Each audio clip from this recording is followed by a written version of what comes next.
What is coding? يعني احنا بنفتح كمبيوتر وموبايل كده، المفروض احنا نعمل كنترولينج على حاجات. يعني انت لو دلوقتي بتفتحي الايباد يبقى انت كده عملتي كودينج؟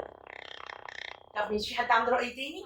يعني you can move at coding, but you have to put steps like 2 or 3 or 4 steps. زي سكراتش جونيور لازم نروح عليه علشان نعمل كودينج. في steps احنا لازم نفولو. يعني قول اللي انت عارفه، اللي انت فاهمه. مش اجابه صح، مفيش اجابه غلط. يعني لازم تفتح الايباد بعدين تدخل على نفتح الايباد في ابلكيشنز ممكن نخترع منها العاب.